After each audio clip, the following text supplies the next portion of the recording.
الحمد لله والصلاة والسلام على رسول الله وعلى آله وصحبه ومن والاه. فيما مضى تحدثنا عن منهج أهل السنة والجماعة، ونبدأ اليوم بحديث عن منهج أهل البدع والأهواء وعن أصولهم التي يقيمون عليها مقالاتهم الفاسدة وعن مواقفهم السيئة. وهذا من باب عرفت الشر لا للشر ولكن لتوقيه، ومن لا يعرف الخير من الشر يقع فيه. وكان حذيفة بن اليمان رضي الله تعالى عنه يقول: كان الناس يسألون الرسول صلى الله عليه وسلم عن الخير وكنت أسأله عن الشر مخافة أن يدركني. نعم. Donc, chers frères, nous sommes toujours dans notre assise consacrée à la voie des gens de la tradition, à la méthode qui caractérise les gens de la tradition. Et aujourd'hui, nous allons plus exactement parler de la méthode qui caractérise cette fois les gens de l'hérésie, qui caractérise les hétérodoxes, et notamment les fondements sur lesquels ils se reposent, sur lesquels ils élaborent leurs démonstrations et ils élaborent leurs avis qui sont considérés comme étant faux et erronés. Et puis ça entre dans le chapitre de la connaissance du mal. Non pas dans le but de faire du mal, au contraire dans le but de s'en préserver. Et qui est justifié par l'attitude du compagnon Huzayfa ibn al-Yaman, qu'Allah soit satisfait de lui, qui disait: les gens avaient l'habitude de questionner le messager d'Allah au sujet du bien, et quant à moi je le questionnais au sujet du mal, de peur qu'il ne me rattrape, de peur de sombrer dans le mal.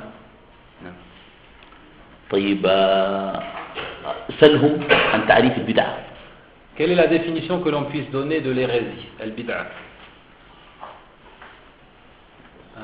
Ahmed. لغة وشرعا. شرعا لغة واصطلاحا. Tout, envoie tout ce que tu connais.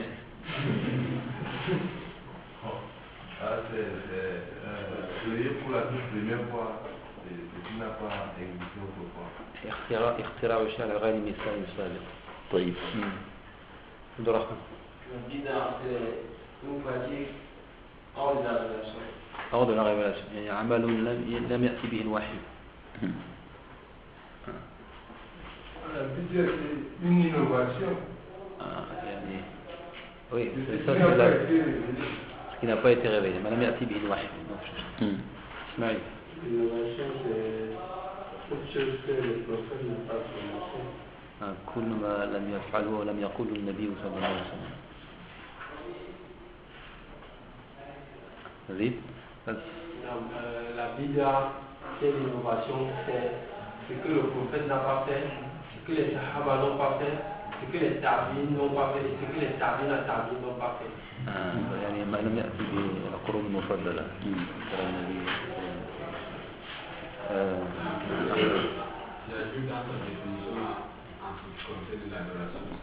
En ce qui concerne l'adoration, فيما يخص العبادة زيادة على هذا قيد بالعبادة. طيب. إسماعيل. Qui touche au credo, c'est-à-dire qui touche au credo.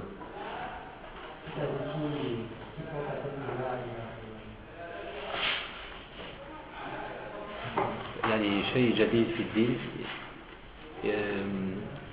يغير الاعتقاد كذا قال اللفظ. Une nouveauté introduite dans la religion et qui ne repose pas sur un argument valable, confiable. كل ما أحدث في الدين على غير دليل معتبر. طيب. نعم. طيب، ويعني هذه التعريفات كلها تدور حول الحقيقة، ولكن الصواب أن البدعة في اللغة اختراع على غير مثال سابق، ومنه قوله تعالى: بديع السماوات والأرض، ومنه قوله جل وعلا في القرآن: قل ما كنت بدعا من الرسل. فالبدعة الشيء الجديد المحدث، لكن البدعة اصطلاحا هي طريقة شرعية، هي طريقة محدثة في العبادة لأن ليس كل ما لم يأتي به النبي صلى الله عليه وسلم بدعة. فالميكروفون في المسجد والمساجد والسيارات كل هذا لم يأتي به النبي صلى الله عليه وسلم، إنما هي طريقة محدثة في العبادة تضاهي الطريقة الشرعية. هذا هو التعريف الصحيح للبدعة. Donc comme vous l'avez dit dans sa portée linguistique, la bid'a, c'est tout ce qui est nouvellement apporté, c'est-à-dire sans précédent, qui est sans précédent. Et dans ce sens-là, le Très-Haut a dit qu'il est Badi'u samawati wal ard, il est le créateur, on va traduire par créateur des cieux et de la terre, c'est-à-dire il a créé les cieux sans modèle précédent, sans modèle précédent. Et dans ce sens aussi, la parole du Très-Haut, Ma kuntu bid'an min ar-rusul, il a dit, je ne suis pas une innovation de parmi les messagers. C'est-à-dire, des messagers sont venus avant moi avec ce que j'ai apporté moi aussi. Donc la bid'a dans le sens linguistique, c'est tout ce qui est nouvellement introduit, sans modèle au préalable, sans précédent. Et dans sa portée juridique, c'est ce qui nous importe ici, il dit, c'est une voie innovée en matière d'adoration. Une voie innovée en matière d'adoration. Ça va, qui s'oppose donc à la voie légitime, celle qui est dictée par la révélation. طيب البدع لها أقسام البدعة من حيث الحكم على صاحبها، بدعة مفسقة وبدعة مكفرة. البدعة المفسقة هي البدعة التي في العبادات لكنها لا تكفر صاحبها، أما البدعة المكفرة في الغالب تكون في الأقوال في الأفكار والمفاهيم، مثل بدعة التجهم وبدعة القدر وبدعة الحلول والاتحاد، كقول ابن عربي والحلاج وغيرهم، وما الكلب والخنزير إلا إلهنا. هذا كفر، هذه بدعة كفرية.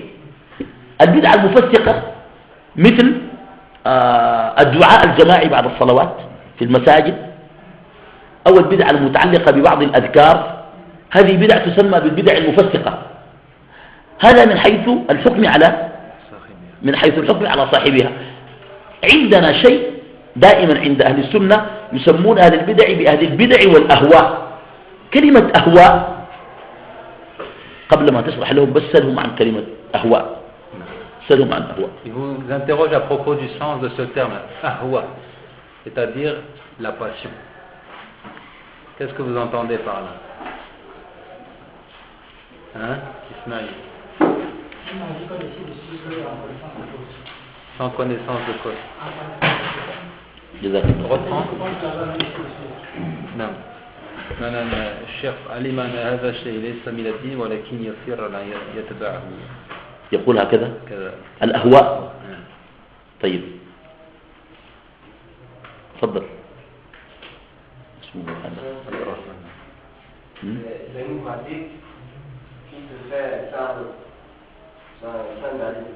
sans دليل، يعني يعمل الشيء بدون دليل. C'est une affection irréfléchie.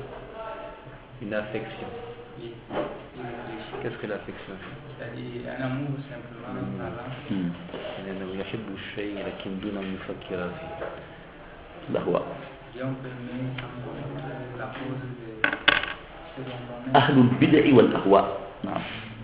طيب. Encore, Fadel. La passion, c'est d'aimer quelque chose que Allah et son prophète n'ont pas aimé. يحب الشيء لم يحبه الله ورسوله. طيب خلاص. الأهواء في اللغة ميل النفس إلى الشيء، وهو قريب من الشهوة، لكن الفرق بين الشهوة والهوى أن الشهوة تكون في السلوك والأهواء تكون في الأفكار والمفاهيم. هذا معنى الأهواء. ما تشرح لنا الكلام اللي قلناه عن البدع مكفر كده. البدعة من حيث تقسيم البدعة في نفسها تنقسم البدعة إلى 3 أقسام. عندنا بدعة تسمى البدعة الحقيقية، البدعة الحقيقية هذه واضحة، مثل من يصلي الظهر 5، هذه بدعة لا شك فيها لأنها زيادة واضحة. ومثل من يصوم رمضان في ذي القعدة أو في محرم، ومثل من يريد أن يحج إلى الكاميرون أو نيجيريا للحج أماكنه الشرعية ومقدساته، صحيح؟ هذه بدعة حقيقية، ويدخل في ذلك بدعة الإرجاء وبدعة الخوارج وبدعة الجهمية وبدعة الاعتزال. النوع الثاني من البدع التركية، ونعني بالتركية أن بعض الناس يترك ما أحل الله يحرمه على نفسه ويتركه تعبدا. فلو أن شخصا ترك بعض الأشياء لعجزه ما أراد يتزوج، تقول له تزوج، يقول أنا ما عندي رغبة في النساء أو ما أريد أتزوج أو ما عندي مال، هذا ليس مبتدع. ولكن الذي يقول لك أتقرب إلى الله بترك الزواج مبتدع. عرفت؟ هذه تسمى البدعة إيش؟ التركية. وجد النبي صلى الله عليه وسلم رجل ترك الظل، وقف في الشمس ووقف على قدم واحدة يريد أن يعبد الله، فقال له ما هذا؟ قالوا أراد أن يعبد الله. قال إن الله غني أن يعذب أحدكم نفسه، مروه فليستظل ومروه فليجلس، وكان صائما قال ومروه فليتم صومه، لأنها كانت عبادة شرعية حقيقية. هذه بدعة تركية. البدعة الثالثة البدعة الإضافية، وهذه أسوأ أنواع البدع. لماذا؟ لأنها موجودة بين المسلمين. البدعة الإضافية أصلها مشروع، لكن ممارستها تمارس بكيفية غير شرعية، بكيفية محدثة لم يفعلها النبي عليه الصلاة والسلام ولا أصحابه الكرام. مثلا الذكر مشروع، قولك لا إله إلا الله سبحان الله الحمد لله الله أكبر، هذا كلام مشروع. وقال تعالى واذكروا الله ذكرا كثيرا وسبحوا بكرة وأصيلا، وقال تعالى والذاكرين الله كثيرا والذاكرات. لكن إذا جعلوا لهذا الذكر ميقات ومواعيد وذكروا بطبول أو بصورة جماعية أو برقص وتمايل، هذا كان بدعة. ليست البدعة في الأذكار، البدعة فيما أضيف إلى الأذكار، ولذلك سميت بالبدعة الإضافية. مثلا الدعاء عبادة جليلة، وقال ربكم ادعوني أستجب لكم، وإذا سألك عبادي عني فإني قريب أجيب دعوة الداعي إذا دعان، قل ما يعبأ بكم ربي لولا دعاؤكم. فإذا الدعاء مطلوب، لكن الدعاء على هيئة وطريقة لم يفعلها النبي صلى الله عليه وسلم ولا أصحابه، كل محدثة بدعة وكل بدعة ضلالة تصير بدعة. هذا مفهوم البدعة الإضافية، هذا مفهوم البدعة الإضافية، هذا الذي نريده. يقول في ابن تيمية كلام لطيف، يقول المشروعة جنسا المبتدعة وصفا. جنسها مشروع ولكنها قامت بها أوصاف جعلتها بدعة. طيب، من المعروف أنه لا بد ما من عبادة إلا وينبغي أن توافق الشرع في 6 أمور. ما من عبادة ترجم ولا أكتب. Il y a beaucoup d'éléments là, on va essayer de se résumer. Il dit l'innovation, compte tenu de la sentence qui s'applique à celui qui l'a produit. Compte tenu de la sentence qui s'applique à celui qui l'a produit, on parle de 2 catégories d'innovation. Il y a une innovation qui fait de l'individu un individu pervers, fasiq, un individu perverti. Et une forme d'innovation qui fait de l'individu un véritable mécréant. Vous voyez que dans tous les cas, ce n'est pas louangeable. Soit il est pervers, soit il est mécréant. Ça va? Mais il faut comprendre que ce qui fait de l'individu un individu pervers, c'est tout ce qui a trait aux actes, les formes d'adoration qu'il produit, et qui ne sont pas dictées par la loi, telles que le fait de se rassembler pour produire un dhikr en groupe, dans la mosquée, etc., etc. Alors que ces formes d'innovation qui font de l'individu un mécréant, généralement elles relèvent du credo, elles relèvent des convictions profondes. C'est un ensemble de convictions contraires aux convictions portées par le messager et ses compagnons, et qui sont du domaine donc de l'associationnisme et de la mécréance. À l'exemple des idées et des philosophies portées par les Jahmites, nous l'avions dit, qui renient les noms et les attributs de Dieu par exemple, ou encore les négateurs de la destinée, ou encore certains mystiques extrémistes comme Ibn Arabi, qui nous parlait du phénomène d'incarnation, que l'individu puisse ne faire qu'un avec son Seigneur. Et ils en arrivaient à dire dans certaines poésies que finalement le chien n'est autre que le Seigneur. Non. Donc ça c'est la mécréance, bien entendu. Et après je vous avais questionné sur le sens de ahwa, et en fait il faut faire une distinction entre ahwa et shahwa. Shahwa s'emploie, c'est la passion, c'est toujours la suivi de la passion, mais shahwa s'emploie lorsque on suit sa passion en matière d'agissement, alors que ahwa c'est plutôt dans le domaine encore une fois du credo, dans le domaine des idées et du credo. Ça va pour les deux? Et ensuite il a dit que l'hérésie maintenant, considérant ce qu'elle est, en réalité, on peut parler cette fois-ci de trois catégories. Donc il y a une véritable hérésie, on appelle haqiqiyya, une véritable hérésie. Et là, il y a des exemples très clairs, comme celui qui prie la prière du Zohr, il dit 5 unités de prière pour la prière du Zohr. Là, il y a un ajout évident. Ou encore celui qui dit je vais jeûner Ramadan pendant le mois de Dhul Qiyada, par exemple. Ou encore celui qui dit je vais accomplir le pèlerinage au Cameroun ou bien au Nigeria. Là, c'est une hérésie évidente. Ça va? Il y a une deuxième forme, et puis entre dans cette catégorie d'hérésie évidente toutes les hérésies qui relèvent du credo, telles que le phénomène de al-irja, al-khawarij, al-i'tizal, tous les grands credos portés par les hérétiques. Et puis deuxièmement, at-tarkiya, une hérésie qui consiste à abandonner une chose, une chose qu'Allah avait pourtant rendue licite. L'individu se l'interdit, par esprit religieux. Il dit je me passe de manger de la viande, me rapprochant ainsi de Dieu. Mais je me passe de marier les femmes, me rapprochant ainsi de Dieu. C'est ça qui est l'hérésie. Celui qui dit je ne vais pas me marier, pourquoi? Vraiment ça ne me dit rien. Ou encore je ne vais pas me marier, pourquoi? Je n'ai pas les moyens. Celui-ci n'est pas hérétique. Mais celui qui dit je vais laisser les femmes par esprit religieux et pour me rapprocher d'Allah, celui-ci est un hérétique. Ça va? Et dans ce sens-là, si vous apercevez un homme debout sous le soleil sur un pied, et qui dit qu'il veut par là se rapprocher de Dieu, celui-ci est un hérétique. Et d'ailleurs, il y a eu des antécédents, le prophète alayhi salatu wassalam a ordonné à quelqu'un, n'est-ce pas, qui pensait se rapprocher de Dieu en restant sous le soleil, il lui a ordonné de se mettre à l'ombre. Et il lui a ordonné de s'asseoir. Et il était également à jeun. Il ne lui a pas ordonné de rompre le jeûne. Pourquoi? Parce que le jeûne est effectivement une adoration légitime, dictée par la loi. Et enfin, troisièmement, al-ibathiyya, il y a une hérésie qui est dite d'annexion. Et celle-ci, elle est plus terrible encore parce qu'elle est plus subtile. C'est-à-dire que l'œuvre, dans son espèce, elle existe bel et bien dans la loi révélée par Allah. Mais c'est dans le comment de sa réalisation, dans le comment, que survient l'hérésie. Par exemple, le dhikr, il est ordonné par Dieu de se rappeler de lui, de le mentionner abondamment.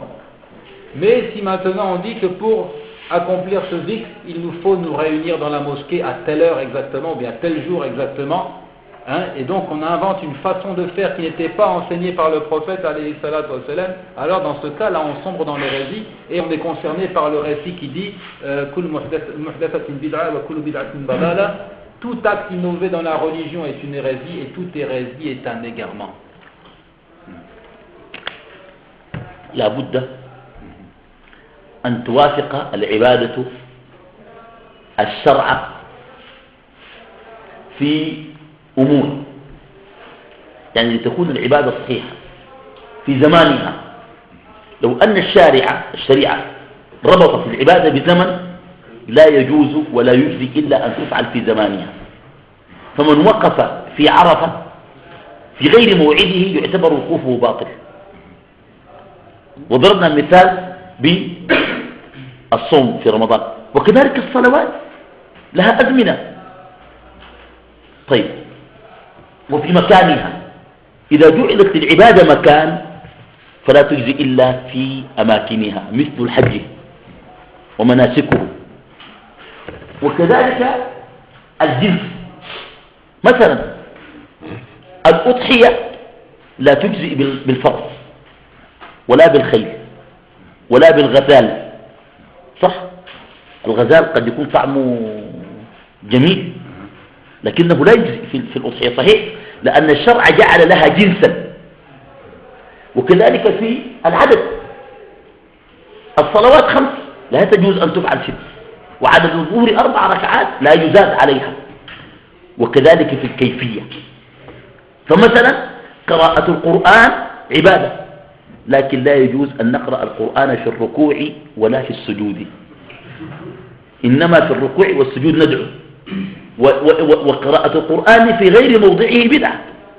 فبالتالي هذا هو الذي يقرب مفهوم البدعة إلى الأذهان. Il a cité 5 points très importants. Ça va nous permettre de comprendre un peu plus en profondeur ce que l'on entend par une hérésie. Il dit que toute adoration dictée par la loi, elle doit être en conformité avec ces 5 points, en conformité avec ces 5 choses. Si la loi a déterminé un temps pour sa réalisation et que l'on ne respecte pas ce temps, alors on aura sombré dans l'hérésie.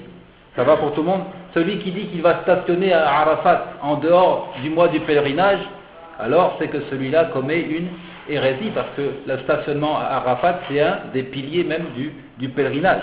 Ça va? De la même façon, le jeûne pendant le mois du Ramadan, celui qui dit je vais jeûner Ramadan pendant le mois de Sha'ban, forcément celui-ci sombre dans... Il n'a pas respecté le temps prescrit par la loi. Ou encore les 5 prières, elles ont des heures fixées. Celui qui prie en dehors des heures, il n'a pas respecté le temps fixé par la loi. Deuxièmement, le lieu. Certaines adorations ne peuvent être accomplies que dans un lieu bien déterminé, fixé par la loi. Ça va? On accomplit le pèlerinage dans les lieux saints, à la Mecque. Celui qui a accompli le pèlerinage ailleurs aura sombré dans l'hérésie.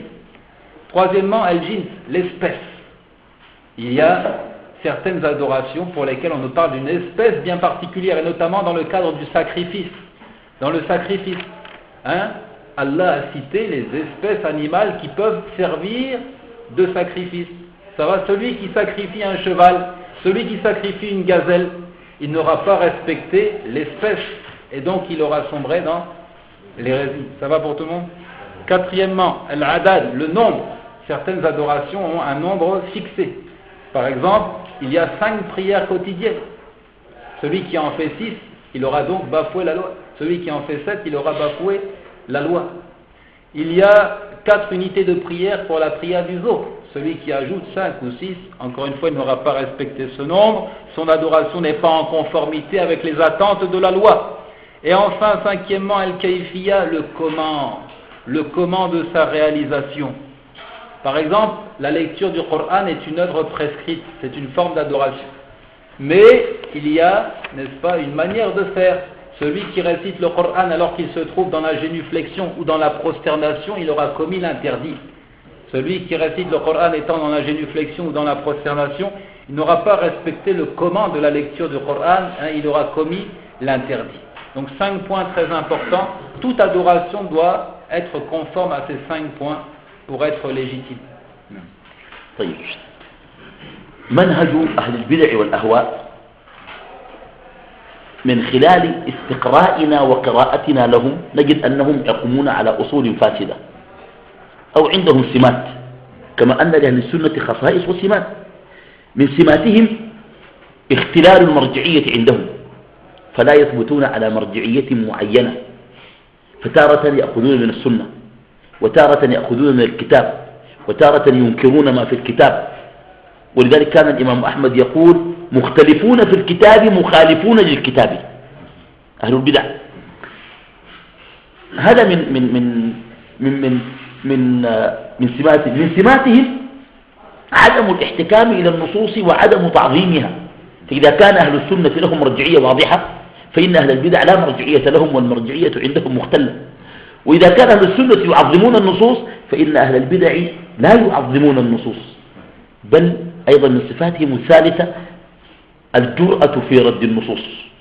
وسأحكي لهم قصة بسيطة جدا. عمرو بن عبيد المعتزلي كان ينكر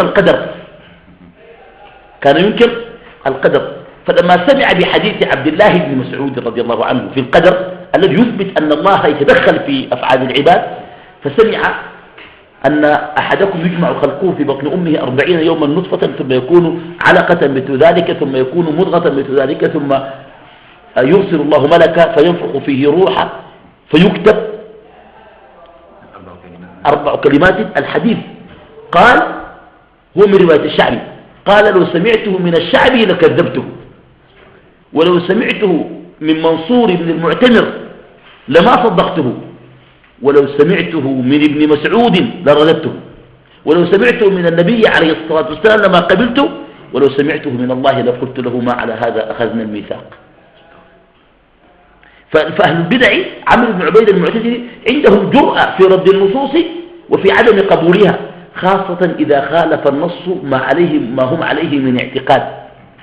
فهذا من أسوأ أصول أهل البدع. كان ثمامة بن أشرف ثمامة هكذا كان ثمامة بن أشرف من جرأته في الباطل يقول عيسى وموسى ومحمد عندي مشبهة أما عيسى فقد قال لله تعلم ما في نفسك ولا أعلم تعلم ما في نفسي ولا أعلم ما في نفسك جعل لله نفسك أما موسى فقد قال إن هي إلا فتنتك تضل بها من تشاء وتهدي بها من تشاء قال كيف يجعل الله يفتن ويضل والله الذي قال عن نفسه وأما محمد فإنه قال ينزل ربنا إلى سماء الدنيا في الثلث الأخير قال كيف ينزل الله. هذا موقف أهل البدع من النصوص. نعم. Maintenant, quelles sont donc les caractéristiques des hérétiques? Et ça, nous le disons après avoir, c'est-à-dire examiner, étudier profondément leurs écrits. Il cite ici 3 choses les plus importantes, vraiment. Il dit premièrement, ils n'ont pas, c'est-à-dire une référence solide, invariable, à laquelle toujours se référer. Nous avions cité pour les gens de la tradition, c'est toujours le retour vers le livre et la tradition. Ça va? Pour les hérétiques, ce n'est jamais clair.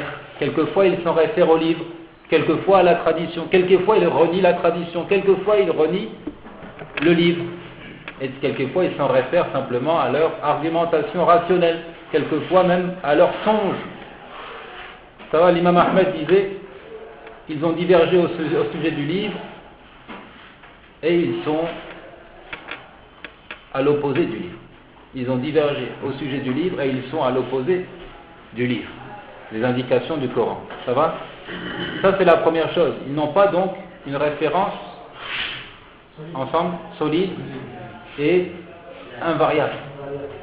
Deuxièmement, ils n'ont pas une grande estime pour le texte révélé. Nous avions vu que parmi les signes des gens de la tradition, ils estiment hautement le texte révélé. Et ils en font la référence première, ils lui donnent la priorité même sur le raisonnement rationnel. Eux, ils ne respectent pas grandement le texte révélé. Et troisièmement, et ça va dans le même sens, ils ont le courage de rejeter le texte révélé.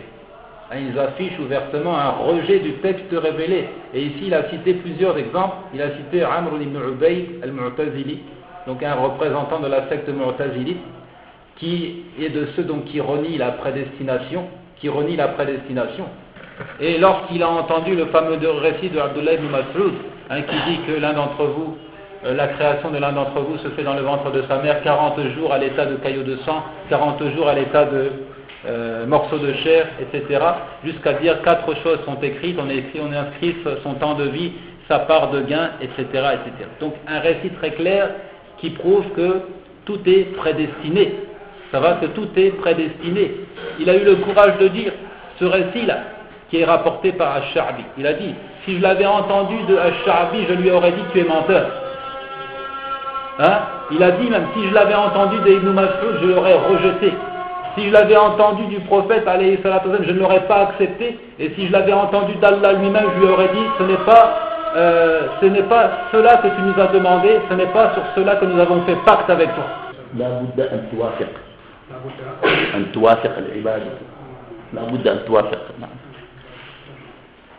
Et enfin, donc, il a cité le récit de Thumamatu ibn Ashraf, qui disait, pour moi, Jésus, fils de Marie, Moïse et Mohammed alayhi salatu wa salam, sont tous des assimilateurs, ceux qui comparent Allah à ses créatures. Il dit pourquoi il a cité 3 versets. Dans le premier, Jésus avait dit: tu sais ce qu'il y a en moi-même et je ne sais pas ce qu'il y a au fond de ton être. Il a dit comment est-ce qu'il peut accorder à Allah un être, une âme? Ça va? Et Moïse qui a dit c'est là ton épreuve et tu égares qui tu veux. Il dit comment est-ce que Moïse peut dire que Allah éprouve et égare? Il considère que ça revient à comparer Allah à ses créatures. Et enfin, Mohammed alayhi salam qui disait notre Seigneur descend au ciel le plus bas chaque nuit lorsqu'il reste un tiers de la nuit. Il disait comment est-ce qu'il peut dire que Allah descend? Comment est-ce qu'il descend d'ailleurs? Ça s'inscrit dans le point où il a le Coran de rejeter le texte. Oui.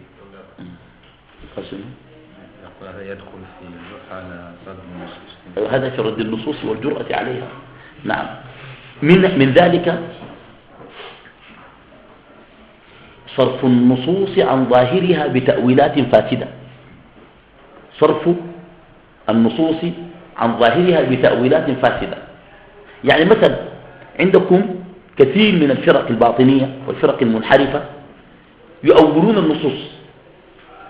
فمثلا يقولون يأجوج ومأجوج ليسوا بقوم محبوسون الآن، ولا الدجال، إنما الدجال هي التكنولوجيا. عرفت؟ ويصرفون النصوص عن ظاهرها، وهذا كله نوع من الابتداع في التعامل مع النصوص. هذه نقطة. النقطة التي بعدها تجزئة النصوص وعدم أخذها كلها. إذا قلنا أن أهل السنة يجمعون بين الأدلة في الباب الواحد، فإن هؤلاء يأخذون النصوص التي تليهم ولا ينظرون إلى بقية النصوص ليفهموا النصوص كلها وفق هدى واحد، وهذا يفضي إلى إظهار الشريعة كأنها متضاربة أو متعارضة، وهذا إشكال. وأخيرا استحداث أصول جديدة. إذا كان أهل السنة يأخذون من الكتاب والسنة فإنهم جعلوا العقل مرجع وأصل، وبعضهم جعل الرؤى والمنامات والأحلام مرجع. حتى من ظريف ما ورد عن الإمام مالك رحمه الله أن شخصا جاءه وكانوا يترقبون رؤية هلال رمضان غدا رمضان أو لا، فجاءه رجل وقال له رأيت النبي صلى الله عليه وسلم في النوم وأخبرني أن غدا رمضان. فقال له إن الذي أخبرك في المنام أخبرنا وهو في اليقظة أنه صوموا لرؤيته وافطروا لرؤيته، فإن غم عليكم فأتموا شعبان 30. بعض الناس يبني دينه على الرؤى والأحلام والمنامات، ينام ثم يقوم ويقول رأيت ورأيت ورأيت. الدين قد اكتمل. قال تعالى اليوم أكملت لكم دينكم وأتممت عليكم نعمتي ورضيت لكم الإسلام دينا. وبعضهم يستحدث أصول من ذلك الشيوخ، مرجعه الشيوخ. النصارى ضلوا لما تركوا أصل كتابهم، وصارت تفسيرات الشيوخ هي الكتاب الذي يحتكمون إليه. فبعض الناس يحتكم إلى الشيوخ، وأقوال الشيوخ عنده دين، ونحن عندنا قاعدة تقول كل يؤخذ من قوله ويرد إلا صاحب هذا القبر، كما قال الإمام مالك رحمه الله. ومن الأصول التي استحدثوها، هذا رابعا، من الأصول التي استحدثوها ما يسمى بالعلم اللدني أو بالعلم الباطني. والعلم الباطني يقولون للشريعة ظاهر وباطن، فللشريعة نصوص ظاهرة، ثم يؤولون هذا الباطن تأويلا سيئا ويرتكبون المحرمات بالتفسير الباطني، وهذا سوف نعرفه لما نأتي الحديث عن المعتزلة. نعم. Donc quatrième point concernant les spécificités, les caractéristiques des hérétiques, il dit toujours le phénomène d'interprétation allégorique, de ne pas s'en tenir à l'apparent du texte et lui donner des interprétations fausses. Alors on a un tas de sectes qu'on appelle Batiniya, des sectes ésotériques, mystiques, qui interprètent les textes. On parle de Ya'juj, Ma'juj, ils disent qu'il ne s'agit pas là d'un peuple qui devrait réapparaître sur la terre, ou encore le Dajjal, l'antéchrist. Il ne faut pas comprendre par là un individu. Ils interprètent le Dajjal comme étant la technologie, le progrès. C'est ça qui est l'antéchrist. Ça va? Et puis d'autres choses que le cher n'a pas citées, on y reviendra, Inch'Allah. Cinquièmement, le fait que ils s'en réfèrent à une partie du texte révélé, non pas à tout le texte révélé. C'est-à-dire ils choisissent du texte ce qui leur convient et ils mettent de côté ce qui ne leur convient pas. Ça va? Ils ne retiennent qu'une portion du texte révélé, non pas tout le texte. Donc au final, il y a des contradictions dans leurs propos. Il y a des contradictions dans leurs propos. Il y a des textes qui vont à l'encontre de ce qu'ils disent nécessairement. Donc ça constitue, n'est-ce pas, une atteinte à l'intégrité de la révélation. Ça consiste à faire de la révélation un propos contradictoire. Ensuite, il a cité, sixièmement, le fait qu'ils inventent d'autres sources, d'autres références, autres que le livre et la tradition et le consensus et le rapport analogique que nous avions cité ensuite. D'autres sources. Ils s'en réfèrent notamment à l'instrument de la raison. Ils font de la réflexion de la démonstration rationnelle une source sûre. D'autres s'en réfèrent au songe, au rêve. Sur la base d'un rêve, il construit sa religion. C'est pourquoi lorsque un individu est venu dire à l'imam Malik, et à cette époque-là, ils observaient est-ce que la lune apparaît, oui ou non. Ils voulaient savoir si le mois du Ramadan est entré. Alors quelqu'un est venu lui dire, j'ai vu en rêve le prophète qui m'a dit que demain c'est Ramadan. Il a dit, celui qui est venu te dire en rêve que demain c'est Ramadan, c'est lui qui nous a dit à l'état d'éveil que vous jeûnerez quand vous apercevrez la lune et que vous remplirez les jeûnes en apercevant la lune. Et que si toutefois vous ne le voyez pas, vous allez compléter le mois de Charban 30 jours. Ça va? Et le Très-Haut a dit clairement, aujourd'hui j'ai parachevé pour vous votre religion et complété sur vous mon bienfait et j'agrée pour vous l'islam comme religion. Et également parmi ces références à Shuyur, c'est-à-dire ils s'en réfèrent au dire de leurs chers, de leurs érudits, de leurs maîtres. Ils en font une référence qui a valeur même du récit prophétique, qui a valeur même du texte coranique. Et ça c'est la même erreur dans laquelle avaient sombré les chrétiens, qui, au lieu de s'en référer au texte, ont fini par s'en référer aux interprétations données par leurs érudits et à abandonner le texte. Or, nous, la règle dit, notre règle à nous, elle dit, comme le disait l'imam Malik, tout un chacun, les dires de tout un chacun peuvent être acceptés, tout comme ils peuvent être rejetés, sauf les dires de celui qui occupe cette tombe, et il a indiqué la tombe du prophète, sallallahu alayhi wa sallam. Et enfin, il y a ce qu'ils appellent le savoir donc d'inspiration divine, ou en d'autres termes, ils disent que la religion est zahir wa batin, c'est-à-dire il y a une portion apparente, exotérique, et une portion cachée, ésotérique. Alors, ils se permettent, n'est-ce pas, toutes sortes d'interprétations sous prétexte qu'il y a donc un savoir caché.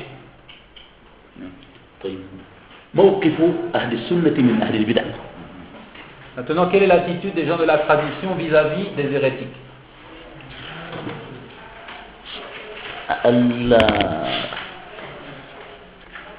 الناس حيال أهل البدع ينقسمون إلى ثلاثة أقسام. موقف متساهل من أهل البدع لا يقيم للبدعة وزنا، والبدعة والسنة عنده سيان. وموقف متشدد إلى درجة أنه ينكر البدعة حتى يخرج عن حد الشرع بتكفير من لا يستحق التكفير أو بعقوبته أكثر مما ينبغي أن يكونوا عليه. والموقف الثالث هو موقف أهل السنة والجماعة من أهل البدع، وهو ينقسم إلى قسمين. الموقف العام من أهل البدع بغضهم وبغض بدعهم وإنكار البدعة ومحاربتها والتصدي لها، كل ذلك يجب على أهل السنة كموقف عام. أما الموقف الخاص في التعامل مع الأعيان، الموقف الخاص نقصد هنا بالموقف العام الأعيان، لا يلزم أن نتشدد وأن نقسو عليهم، لأننا نريد هدايتهم ونريد التأثير عليهم ونريدهم أن يغيروا ما هم عليه من البدع، وهذا يستلزم نوع رحمة ونوع رفق في التعامل معهم. فلن نستطيع أن نكون على منهج أهل السنة حتى نفرق بين موقفين. الموقف العام نحن نبغض كل بدعة، لأن النبي صلى الله عليه وسلم قال كل بدعة ضلالة، ولكن المبتدع قد يكون قريبا وقد يكون جارنا فنحن نعامله وفق أصول أهل السنة والجماعة. ومن هذا الموقف الخاص في التعامل مع الأعيان أولا الشفقة عليهم والرحمة بهم، لأننا نريد هدايتهم.